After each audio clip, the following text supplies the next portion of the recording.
What's up everybody, welcome back to my laboratory where safety is #1 priority. And in this experiment I got a chemical experiment, clock reaction. This is very cool experiment. We're gonna grab two solutions, mix them together and wait like for a few seconds and the water will change the colors. So let's check it out. So we got here four chemicals: sodium iodine, citric acid, sodium sulfide and starch solution. And we have here two mixing containers, and what I'm gonna do is grab sodium iodide and grab one small spoon, like mini spoon, like that, and drop it in there. Then I'm gonna grab sodium sulfide, half a small spoon, and put it in there. Then we're gonna grab citric acid and grab two small full spoons of citric acid. 1 and 2. Then we're gonna need warm water to mix it all up, each about 20 milliliters. But if we wanna do like twice bigger, or if we wanna do 40 milliliters, so we have to put same amount in each. Like, what was it? It's sodium iodide 1 spoon, half a spoon sodium sulfide, and 2 more spoons of citric acid. Here and here. And 40 milliliters of water here. Just like that. And where we put the sodium and citric acid, we're gonna put 6 to 8 drops. 1, 2, 3, 4, 5, 6, 7, 8.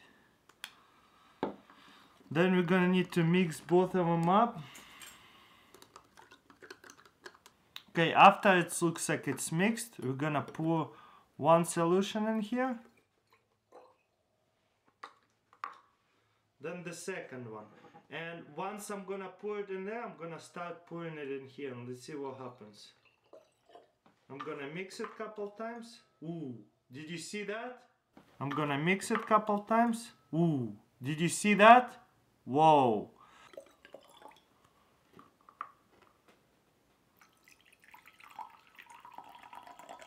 Ooh, how cool was that? Amazing, huh?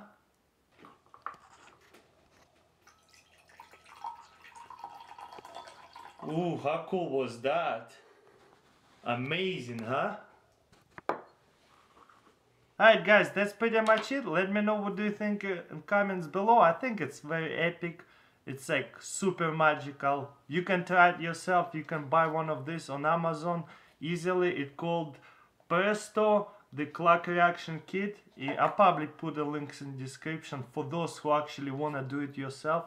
Very simple experiment. And as always, thank you for watching. Don't forget to subscribe to my second channel. Links in the description. And I'll see you next time.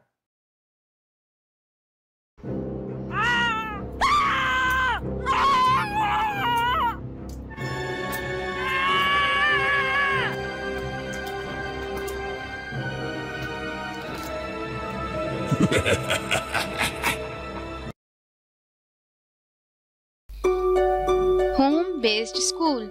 Listen, speak, read and write. A complete e-school project. Subscribe us. Howdy. Heck nah, not again. What? Holy Kungadero, we have a cat tier request.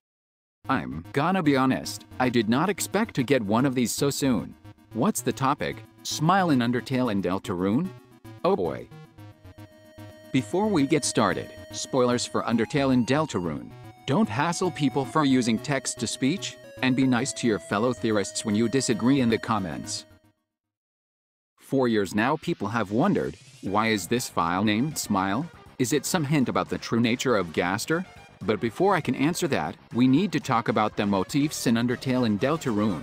No, not that kind. A motif in fiction refers to any repeating image, word, sound, etc. that represents an idea or theme within that story. Often if the motif is being represented by an image or object, we call that a symbol. Okay, that was a bit abstract of me, so let's look at some examples. In Undertale, light blue is a symbol used to represent patience. We know this because of the blue attacks, which require us to stay still. But the game also spells this out for us in the golf minigame, which gives you different flags and messages whenever you roll the ball into this hole. For the light blue message, the ball has to be small, which will only occur if the player leaves the snowball alone for a while without touching it before scoring the goal. If you completely ignore it, it despawns. So to get this flag, the idea is that the player must wait patiently for the right moment to score the goal. It's important to note that while the colors are often symbolic in these games, their usage is not strictly enforced. For example, red is often used for danger, but it's also the color of the player's soul, and the color most associated with the first fallen human. Sometimes the game even uses it ironically by applying it to words that obviously don't follow the rule, sort of as a joke, which may be frustrating to theorists who are used to looking for counterproofs to prove a theory. But, as my English teacher used to say, English isn't about always following the rules, it's about knowing what the rules are so that when you break them, it's intentional and sending a message. For a more lore-heavy example of symbolism in Undertale and Deltarune, might I present the pie? The pie is a recurring symbol used to represent the bonds between the members of a family, particularly the dreamers. We see this when Toriel first meets Frisk and then hurries off to make them a pie because she wants them to feel at home with her in the ruins. We also see this in Deltarune when Toriel mentions how lonely the house feels without Asgore and Asriel, and how she hopes that sharing a pie with Chris will help them feel a little less lonely. Back in Undertale's new home, we can see that the trash is full of discarded recipes for butterscotch pie, representing Asgore's lost connection to his family with the death of his children and the departure of his wife. When you see the pie as a symbol representing this motif of familial bonds, it actually makes this moment in Chapter 2 even more touching, as by offering to bake a pie with Susie, Toriel is symbolically offering to share some of the warmth and love of a family with Chris's new friend, which is something Susie seems to be lacking from her own family. But what if a motif or symbol is strictly enforced like a scientific law? Is there a word for that? Why yes, you delicious little apple. When that happens we call that a signature. One example of a signature in Undertale would be Sans magic doing karma damage. Since one of Sans motifs is that of a judge, it makes sense that one of the ways he manifests said motif is through the use of karma. No other characters, as of yet, do karma damage, so for now, karma is the signature magic of Sans. Signatures can also be applied to larger groups. For example,